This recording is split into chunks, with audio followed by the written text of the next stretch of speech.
ہمارا جو موضوع ہے وہ قبروں کی زیارت کی اہمیت اور طریقہ اہم موضوع ہے، کیونکہ سنت نبویہ سے تعلق رکھتا ہے، یعنی مسنون عمل جس پر اللہ کے رسول صلی اللہ علیہ وسلم نے خود عمل فرمایا. تو یہ عمل یعنی قبروں کی زیارت ہمارے لیے سنت رسول اللہ ہے صلی اللہ تعالی علیہ وسلم. پھر اس میں دو پہلو ہیں، ایک ہے عوام کی قبروں کی زیارت، ایک ہے خواص کی قبروں کی زیارت. زندگی میں عوام کا ایک دوسرے سے ملنا یہ اور چیز ہے، اور عوام کا خواص سے ملنا یہ اور چیز ہے. یعنی آپس میں ایک دوسرے سے ملنا یہ الگ مسئلہ ہے، اچھی بات ہے، رابطہ ایک مسلمان کا دوسرے مسلمان سے، یہ تو اچھا ہے، یہ بھی سنت ہے. مگر ایک ہے اللہ والوں سے ملنا، فقراء سے ملنا، درویشوں سے ملنا، صوفیاء سے ملنا، علماء سے ملنا، یہ خواص سے ملنا کہلاتا ہے. تو خواص سے ملاقات کی اہمیت دنیا میں بھی الگ ہے، یعنی کہ عوام سے ہٹ کرے. اسی طرح بعد وفات قبروں کی زیارت کے مسائل میں ایک ہے عوام کی قبریں، اپنے کسی عزیز و اقارب کی قبر ہو گئی، عام مسلمین و مسلمات میں سے کسی کی قبر ہو گئی، یہ ایک الگ ہے.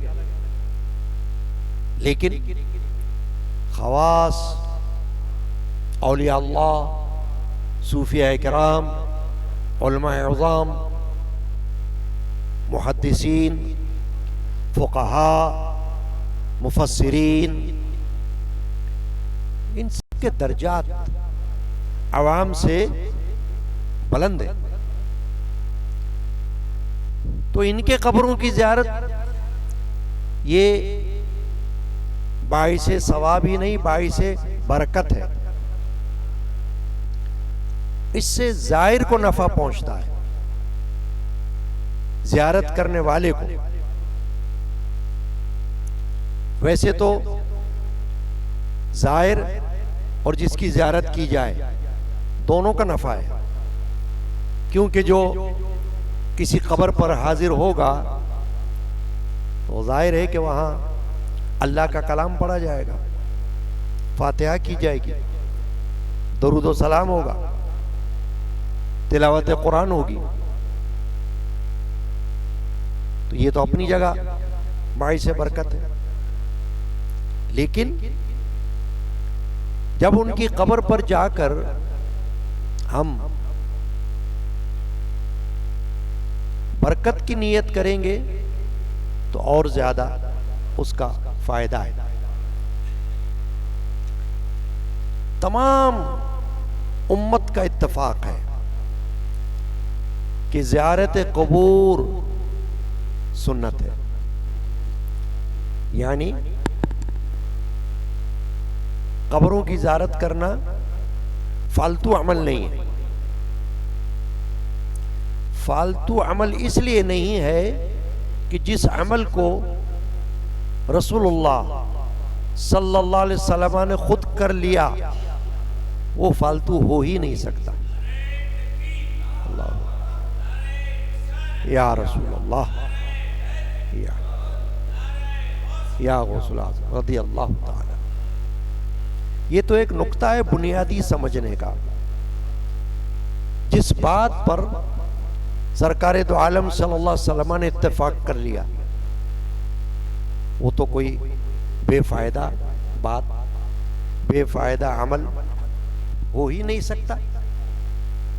تو یہ تو ظاہر ہے اور ثابت ہے کہ زیارت قبور سنت بھی ہے، باعث نفع بھی ہے، باعث برکت بھی ہے۔ اب عوام کی قبر کی جب زیارت کی جاتی ہے تو حضور اکرم علیہ الصلوۃ والسلام نے اس میں یہ فرمایا کہ قبروں کی زیارت کیا کرو تاکہ تمہیں آخرت یاد آئے، کیونکہ وہ آخرت کی منزل میں سفر کر رہے ہیں۔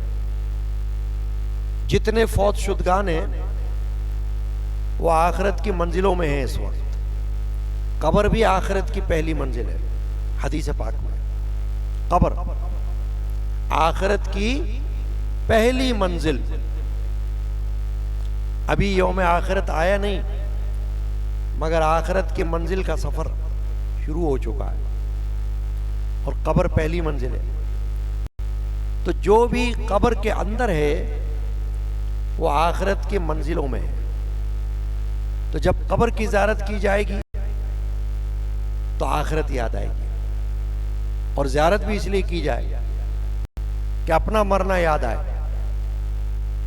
کہ مجھے بھی مرنا ہے، مجھے بھی فوت ہونا ہے، ایک دن یہ سفر کرنا ہے، مٹی کے تلے دفن ہونا ہے۔ یہ الگ بات ہے کہ موت کس حال میں آئے، جانور کے پیٹ میں آئے یا سمندر میں آئے یا کیسے آئے، مگر عام قاعدہ یہی ہے کہ مر کر مٹی میں ملنا ہے۔ میرے خاندان کے صوفی بزرگ جن کے عرس کا یہ مہینہ ہے، رات کو محفل بھی ہوئی، حضرت صوفی سائیں عبد الغنی القادری رحمۃ اللہ علیہ، انہوں نے باقاعدہ مرنے والوں کی یاد میں ایسے اشعار لکھے تاکہ لوگ پڑھیں اور اپنی موت کو یاد کریں۔ ان کے کلام کا شعر ہے، ہر ایک کو جانا ہے اے یار من زمین کے تلے، دیکھا، ہر ایک کو جانا ہے اے یار من زمین کے تلے، ہر ایک بشر کا ہے اصلی وطن زمین کے تلے۔ غور طلب ہے بات، ہر ایک کو جانا ہے اے یار من زمین کے تلے، یعنی زمین کے نیچے، اور ہر ایک بشر کا ہے اصلی وطن زمین کے تلے۔ اصلی وطن جو ہے ہمارا وہ یہ نہیں ہے جس میں ہم چل رہے ہیں، پھر رہے ہیں، کھا رہے ہیں، پی رہے ہیں، اٹھ رہے ہیں، بیٹھ رہے ہیں، آ رہے ہیں، جا رہے ہیں۔ یہ مسافر خانہ ہے ہمارے لیے، اس کو مسافر خانہ کہنا چاہیے۔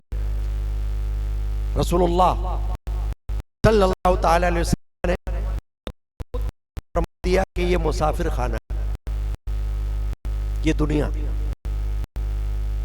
اصل قیام کا اصلی وطن آخرت ہے، قبر اس کی ایک منزل ہے۔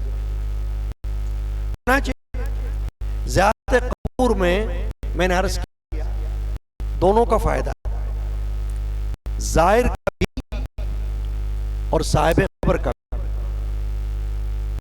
زائر وہاں جائے گا تو اللہ کا کلام پڑھے گا، ظاہر اس کو فائدہ پہنچے گا۔ کلام الہی گھر میں پڑھو، مسجد میں پڑھو، مدرسے میں پڑھو یا قبر میں پڑھو، سب درست ہے اور سب کا فائدہ ہے۔ کوئی نہیں کہہ سکتا کہ قبر پہ جا کر پڑھنے کا کوئی فائدہ نہیں ہے، نہیں۔ جن کی فقہ پر عمل کرتے ہیں نا، کون؟ امام اعظم ابو حنیفہ رضی اللہ تعالی عنہ، ان کی فقہ میں ان کے نزدیک میت کو ہر عمل کا جو نیک ہو ثواب پہنچتا ہے، چاہے وہ زبانی ہو، چاہے وہ مالی ہو، بدنی ہو جیسے قرآن پڑھنا، نماز پڑھنا ثواب بخشنا، روزہ رکھنا ثواب بخشنا، یہ بدنی عمل ہے نا، جسمانی عبادت.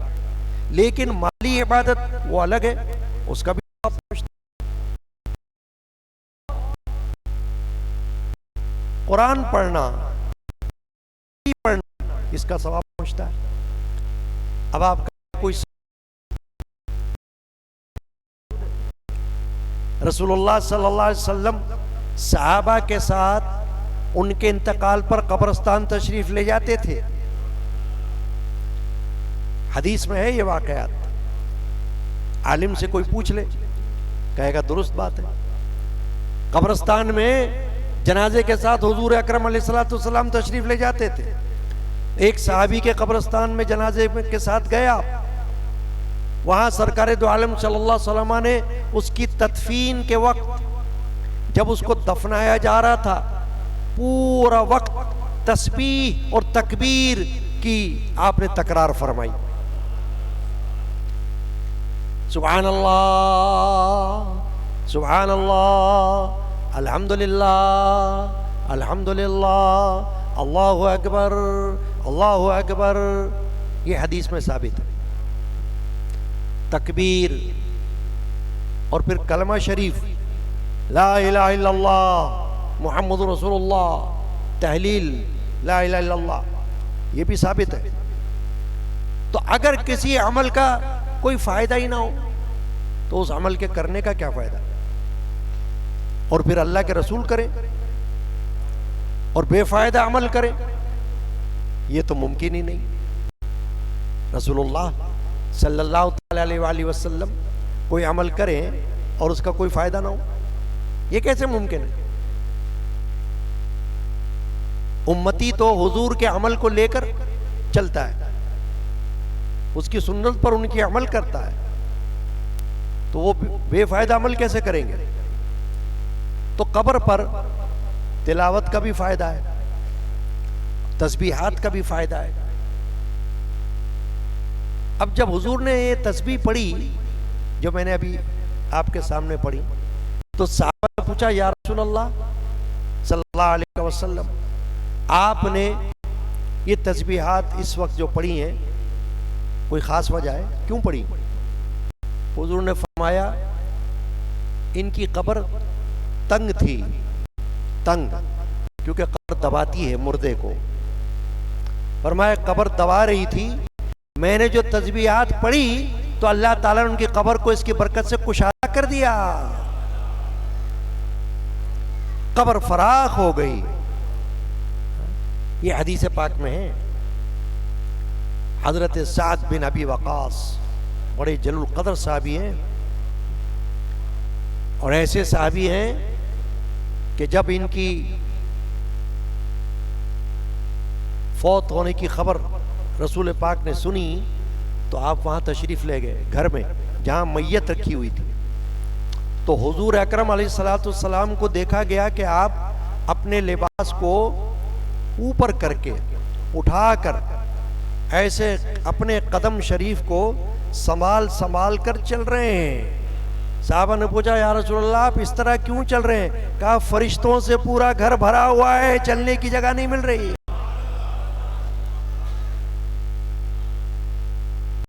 ان کی میت فرشتے آئے ہوئے ہیں، فرشتوں سے گھر بھرا ہوا ہے. اللہ اکبر، کیا شان ہے، کیا شان ہے. یہ تو حدیث کی بتا رہا ہوں نا، یعنی کہ کوئی ایسی قصہ نہیں ہے، واقع حدیث ہے. چنانچہ بات یہ ہو رہی ہے کہ قبروں کی زیارت شروع اسلام میں، اوائل اسلام میں نبی اکرم علیہ الصلوۃ والسلام نے قبروں کی زیارت سے منع فرمایا، مردوں کو بھی عورتوں کو بھی. اس وقت بت پرستی کا غلبہ تھا، شک تھا کہ کہیں لوگ قبروں کی پوجا نہ شروع کر دیں، کیونکہ جیسے آپ ہندو مذہب میں بہت ساری چیزوں کی پوجا ہوتی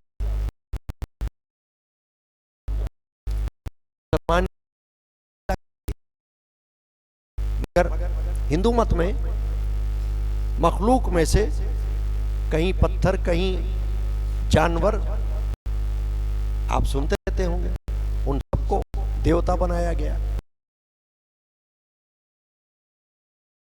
شروع میں تو منع فرمایا، نبی اکرم علیہ السلام نے نہیتکم عن زیارت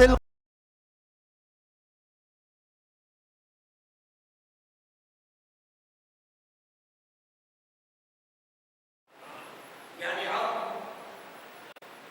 وہ شک و شبہ دور ہو گیا، اب اسلام کو غلبہ ہے، اب اسلام کا غلبہ ہے، تو وہ جو اوائل اسلام کا مسئلہ تھا وہ اب نہیں آ، اب تو اسلام کی تبلیغ جگہ جگہ ہوتی ہے، اسلامی تعلیمات جگہ جگہ پھیل رہی ہیں، تو یہ ناممکن ہے کوئی کہے کہ بھئی ہمیں کیا پتا تھا، ہم نے تو قبر کی پوجا اس لیے شروع کر دی کہ ہم سمجھے کہ یہ بھی کوئی پوجا کی چیز ہے۔ نہیں، دیکھیں رسول اکرم علیہ السلام سے ایک صحابی نے پوچھا، یا رسول اللہ صلی اللہ علیہ وسلم، ہم نے دیکھا ہے کہ لوگ بادشاہوں کو سجدہ کرتے ہیں،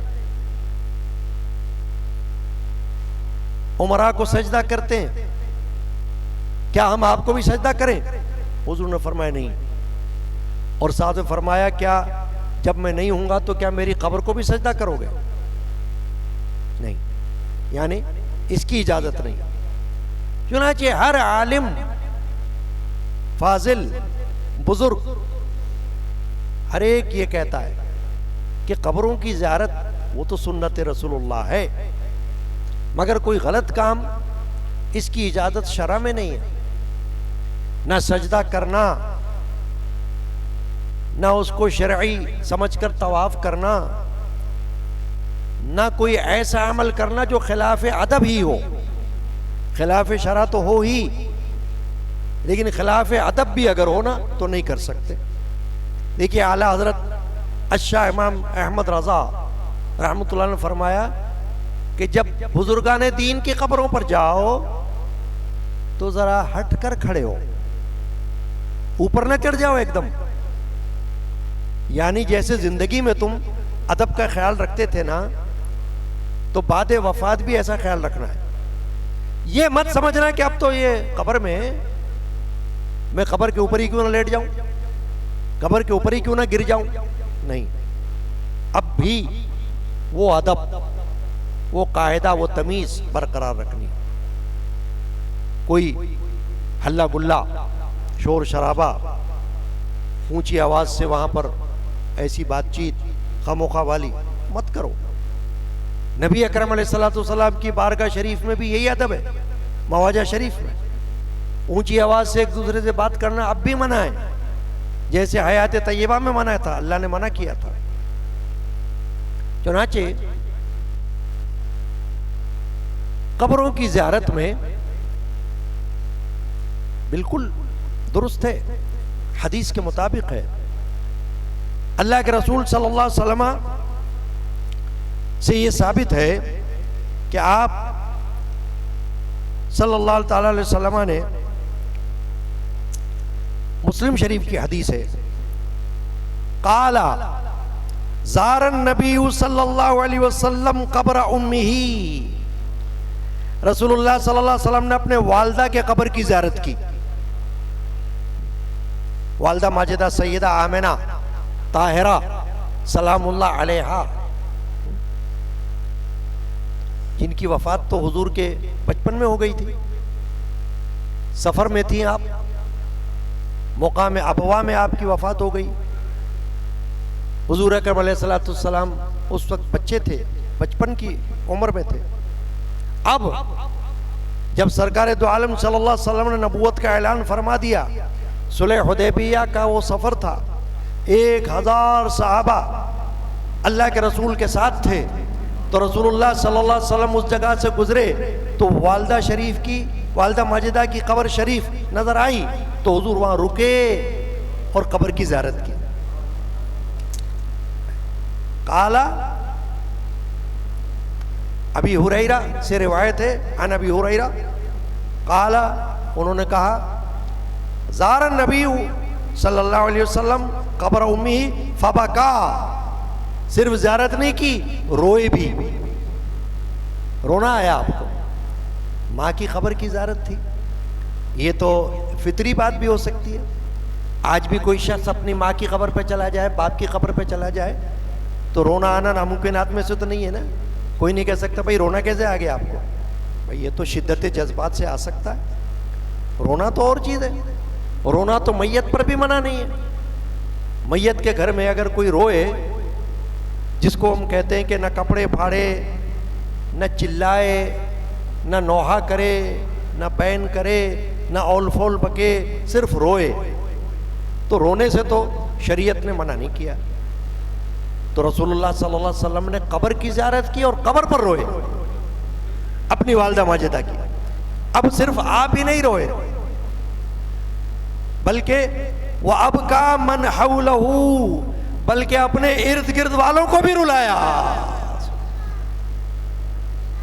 کیا معنی ہوا کہ جب صحابہ نے دیکھا کہ ہمارے نبی رو رہے ہیں، ہمارے رسول رو رہے ہیں، تو صحابہ کے آنکھوں سے بھی آنسو آنے شروع ہو گئے.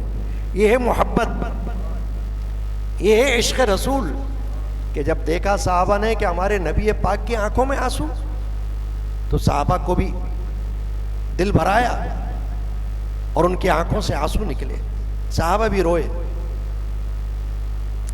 فقال استعذنت ربی فی ان استغفر لها فلم یغزل لی واستعذنته فی ان ازور قبرها فاذن لی فزوروا القبور فانها تذکر الموت.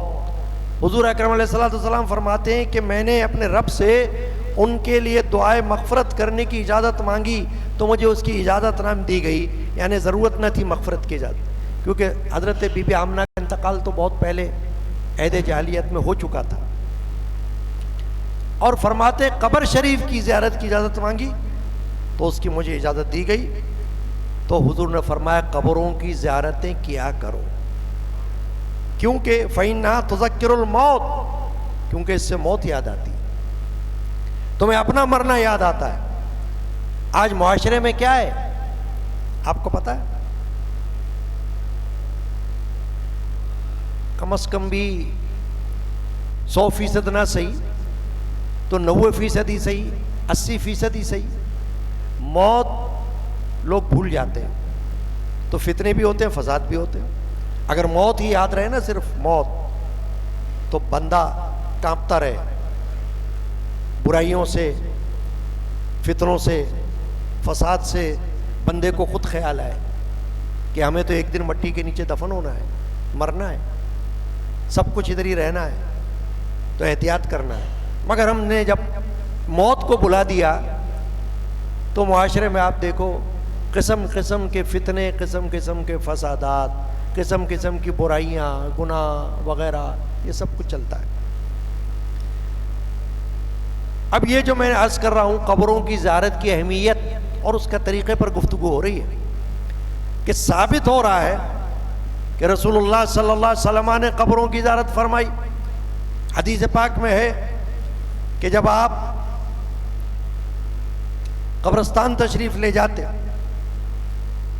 تو آپ سے ثابت ہے قال مر النبی صلی اللہ علیہ وسلم بقبور بالمدینہ فاقبل علیہم بوجہہ، کہ نبی اکرم صلی اللہ علیہ وسلم مدینہ طیبہ میں کچھ قبروں پر گزرے تو ان کی طرف اپنا چہرہ پاک کر لیا، اپنا رخ قبروں کی طرف کر لیا. یعنی دیکھا ادھر قبر ہے تو ادھر چہرہ پھیر لیا، ادھر قبر ہے تو اس طرف چہرہ پھیر لیا.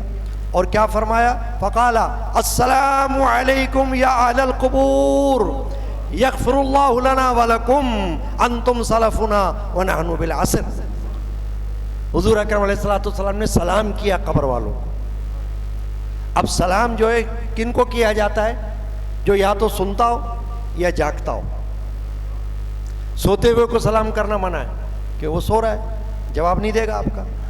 اب قبر والوں کو جو سلام کیا گیا وہ اس لیے کیا گیا کہ اتفاق ہے علماء کا اور اماموں کا، ہمارے اہل سنت کے چاروں اماموں کا، کہ قبر والے جو ہیں اپنی قبروں میں آنے والے کی باتوں کو سنتے ہیں، سلام کو سنتے ہیں، کلام کو سنتے ہیں. آپ جو پڑھتے ہو اس کو سنتے ہیں، جو سلام کرتے ہو اس کو سنتے ہو. تو کوئی یہ نہ سمجھے کہ ہمارا تو سلام کیا فائدہ، یہ تو مر گئے. نہیں، معاذ اللہ، مرنے کا مطلب یہ تھوڑی ہے. وہ تو ان کے بدن کو موت آئی ہے، ان کی روح تو سلامت ہے، روح تو ان کی باقی ہے. اللہ تعالیٰ جب سلام کرنے والا سلام کرتا ہے تو مرنے والے کی روح کو لوٹا دیتا ہے بدن میں، اور وہ سلام کا جواب بھی دیتے ہیں.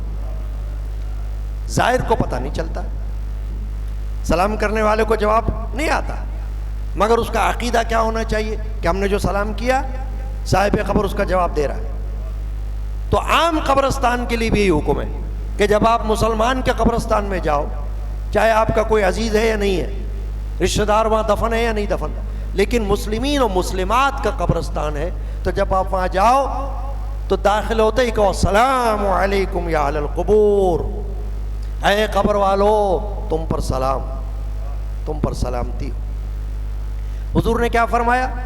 سلام ہو تم پر قبر والو، یغفر اللہ لنا ولکم، اللہ تمہاری مغفرت فرمائے، ہماری بھی مغفرت فرمائے. انتم سلفنا ونحن بالعصر، تم ہم سے پہلے ہو اور ہم تمہارے بعد ہیں. یعنی تم ہم سے پہلے دنیا سے رخصت ہو گئے، ہم تمہارے بعد آئیں گے، ہمیں بھی یہاں سدا نہیں رہنا، ہمیشہ نہیں رہنا، ہم بھی تمہارے پاس آنے والے ہیں، آ جائیں گے. تو یہ حدیث شریفہ کے الفاظ ہیں جو میں پڑھ کر سنا رہا ہوں تاکہ یہ ثابت ہو جائے کہ قبروں کی زیارت، قبروں پر جانا یہ سنیت ہے. اگر کبھی کسی کو دیکھو کہ قبروں پہ جانے کا مطلق انکار کرتا ہے، سمجھنا ہے سنی نہیں ہے، کوئی بے غیرت بندہ ہے، جاہل بندہ ہے. مطلق انکار کرتا ہے قبر پہ جانے کا، اس کا مطلب ہے اس کو کچھ پتہ ہی نہیں ہے، نہ اس نے قرآن پڑھا نہ اس نے حدیث پڑھی، اس کو کچھ نہیں پتا کہ قبر پہ کیوں جایا جاتا ہے. حضرت عارف سلطان العارفین سلطان باؤ رحمۃ اللہ علیہ کا ایک شعر ہے جس کا پہلا مصرع اس بات کی طرف توجہ دلاتا ہے. وہ فرماتے ہیں میں قربان اناتا باہو، میں قربان اناتا باہو، قبر جنا دی جیوے ہوں. کہہ رہے میں ان پر قربان جن کی قبریں بھی زندہ ہیں، یعنی زندہ قبریں. فرمایا ہم تو ان پر قربان ہیں، ہم ان کو مردہ نہیں کہتے، ہم یہ نہیں کہتے کہ یہ پتھر ہیں، ہم پتھر پر نہیں جا رہے، ہم تو اس قبر کے نیچے جو مدفون ہے اس کی زیارت کے لیے جا رہے ہیں. سڑکوں پہ پتھر پڑے ہوتے کیا کوئی زیارت کرتا ہے؟ نہیں، پیروں سے ہٹا دیتا ہے پتھر کو. کبھی پتھر کو بھی چومتے ہوئے آپ نے دیکھا ہے؟ سڑکوں پر پتھر پڑے ہوتے ہیں نہیں دیکھا نا. حجر اسود کو چومتے ہیں لوگ. تو حجر اسود کو جو چوما جاتا ہے اس لیے چوما جاتا ہے کہ اللہ کے رسول نے چوما ہے، اس کو نسبت ہے کعبۃ اللہ سے، کعبۃ اللہ شریف میں نسب ہے، رسول اللہ نے اس کو چوما صلی اللہ علیہ وسلم نے، تو سارے امتی اس کو چومتے ہیں اور قیامت تک چومتے رہیں گے. اور حدیث پاک میں اتنا ہی نہیں، حضور نے فرمایا کہ یہ حجر اسود جو ہے روز قیامت اپنے چومنے والوں کی شفاعت کرے گا. اللہ یا رب یا دیکھا یا حدیث پاک کہ یہ حجر اسود کو چومنے کو بیکار مت سمجھنا. اللہ تعالیٰ اس کو آنکھیں دے گا، اللہ تعالیٰ اس کو زبان عطا فرمائے گا روز قیامت، اور یہ اپنے چومنے والوں کی گواہی دے گا، اے اللہ اس نے مجھ کو بوسہ دیا تھا، بخش دے اس کو، میں اس کی گواہی دے رہا ہوں. کتنی بڑی بات بتاؤ. اب آپ دیکھو کہ ہم تو عوام میں سے ہیں نا، عوام کی بات ہو رہی ہے الگ ہے، اور میں نے کیا کہا تھا شروع میں؟ خواص کی بات. اب خواص میں سے آپ دیکھو حضرت سیدنا خواجہ معین الدین چشتی اجمیری رضی اللہ تعالی عنہ اپنے پیش رو حضرت سیدنا علی بن عثمان حجویری داتا گنج بخش لاہوری رضی اللہ تعالیٰ عنہ کے مزار اقدس پر تشریف لے گئے، وہاں حاضری دی، وہاں اعتکاف کیا، اور اعتکاف کرنے کے بعد جب اٹھے تو آپ نے کیا شعر فرمایا؟ گنج بخش فیض عالم مظہر نور خدا ناقِ سارا پیر کامل کاملارا رہنما۔